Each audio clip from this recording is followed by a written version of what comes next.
friends, welcome back to my channel. If you're new here, my name's Alina, and in today's video I'll be talking about 15 things that I will not be buying in 2024. If you didn't know, I'm doing a low spend year challenge and I've already made a video about tips on a no to low spend year and my personal financial goals for 2024. If you want to check those out, I'll leave a link to those two videos in the description below. My goal this year is to become a more conscious consumer, so someone who's really thinking about what they buy and bring into their life. I don't want to make impulsive choices and clutter up my home. So here are some items I am consciously not buying, and some are a little bit nuanced, which I will go into details about. Hopefully this video can give you some inspiration and serve as a reflection of things that you might not need in your life this year. Everyone's life is different and this is just for a bit of fun, so let's get started.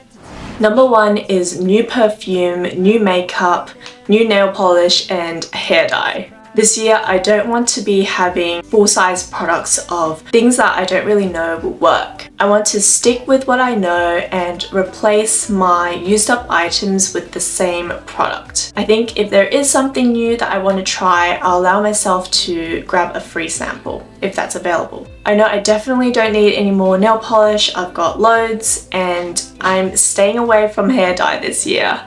I am a sucker for just changing my hair whenever a crisis happens, but this year I'm not gonna do that. I'll go to the salon if I really need a change, but staying away from the hair dye. Number two are physical gifts. I'm not going to be buying physical gifts for people on a whim. I'd rather get them something that they're going to use up or something that they actually want. So this year I'm going to ask for wish lists, and if they don't have a wish list or have anything they want in particular and I still want to treat them, I will like to take them out for dinner or maybe purchase an experience gift card for them. I will try to avoid gifting outside of birthdays and major events like Christmas.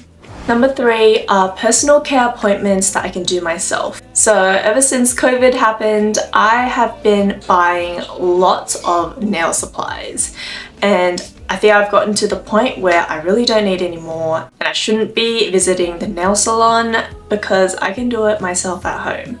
So I will not be going to a nail salon this year. I'll be trying to do all my nails myself, and hopefully I should be saving some money from doing that.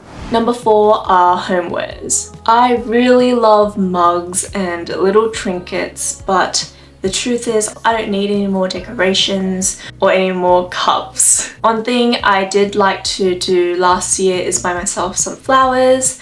I think it was a really nice thing to do for myself, but I guess this year I'm just cutting that out and trying to save my money for things that I am prioritizing this year, like traveling. Number five are hobby supplies. I did a massive cleanse in the beginning of the year, and it turns out I really don't need to be hoarding new hobby supplies. To be honest, I don't have much time to be doing like hobby crafts.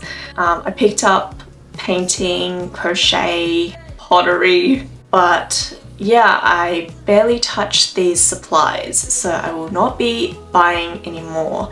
If I do want to crochet something, I actually have loads of yarn. I have some paints already, so I don't need any more. If I do pick up pottery again, I will allow myself to buy some clay, but I will try to buy the minimal amount possible, just so I don't have a lot of clay in my house, which I might not use later on. Number six are books.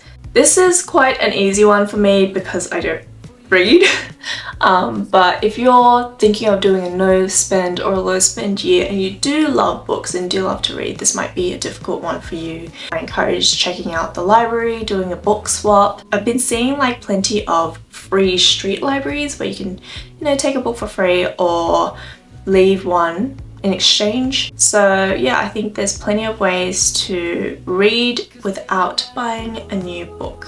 So that's an option if you personally read.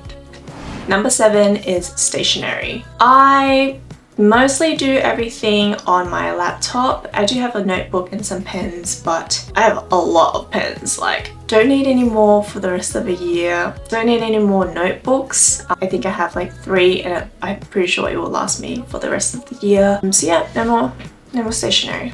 Number 8 are subscriptions. I do have a Spotify and a Disney Plus subscription. I will be keeping those because I do use my Spotify one like a lot, so that's something I do want to keep this year. If you're doing a no spend year, you might consider getting rid of any existing subscriptions if they aren't essential to you. But for me, I love my Spotify, so I will be keeping it. My Disney Plus was already taken out from my account in the beginning of the year, so I do have that yearly subscription that I'm just gonna try and use up. And I do have a Netflix account. I'm not currently paying for that, so that's not really an expense for me right now. I did really want a YouTube subscription because the ads were really annoying me, but I guess for this low spend year I will not be taking on a new subscription and just keeping what I already have. So that's no to a YouTube subscription. Number 9 are games. So no board games, no card games, no video games. This one again is pretty easy because I'm not a gamer. But you know, for someone who does game a lot, you might consider not buying any new ones this year and replaying what you already have, or consider swapping board games with friends. And yeah, maybe declutter the games that you absolutely hate. Number 10 are plants. I'm not too much of a big plant person. I don't think I currently have time to look after many plants, so there's no real reason for me to buy any. I do have the occasional desire to just buy some seeds or some discounted flowers from Bunnings, but yeah, that's not really a goal for me this year to have some plants. So that is on my no buy list. Number 11 are snacks. This is a bit of a personal health goal as well. I am very guilty of emotional eating, especially when I'm bored or while I'm working. So one of the solutions for me is to not have snacks in the house in the first place. This is a bit hard because I do live with my family and they like buying snacks for themselves, so it is accessible for me, but that just means that I shouldn't need to buy snacks. I will also not try to cheat by asking my family to buy me snacks while they grocery shop, so I'm trying not to cheat this rule. Number 12 are souvenirs. I recently did a deep clean and realized that I had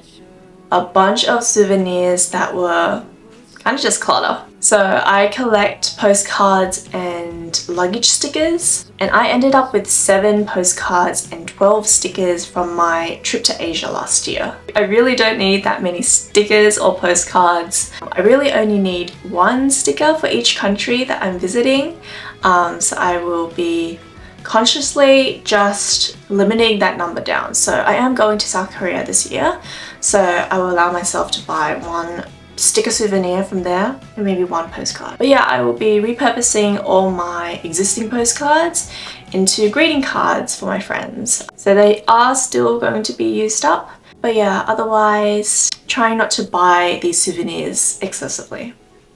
Number 13 is alcohol. I'm not too much of a big drinker, but in social situations I will buy myself a cocktail or a shot or a drink. But yeah, I think this year I'm going to cut down my alcohol intake and save some money because alcohol is really expensive in Sydney at least. I don't really need it to have a good time. That's just on my no buy list this year. Number 14 is piercings or tattoos. I do have a vision of, I guess, what my ears fully pierced would look like, and I do have some tattoos on my wish list, but I guess this year, because I'm prioritizing other financial goals, I'm just not going to be thinking about these 2 things. Finally, 15 is sleepwear, sportwear, and loungewear. Most of my existing loungewear and sleepwear are old shirts that I don't really wear out in public anymore. I did buy a couple sportswear and loungewear last year, so I think I have enough. I don't need any more.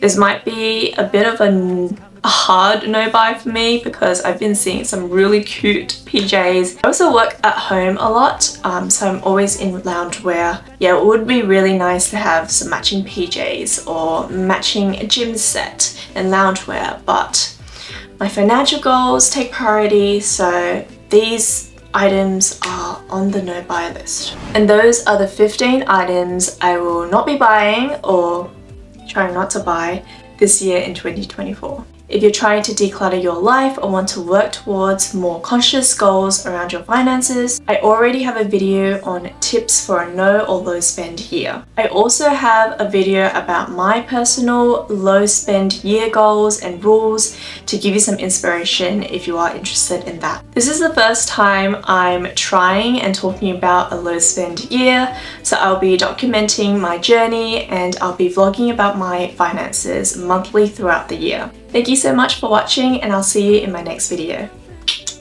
Bye!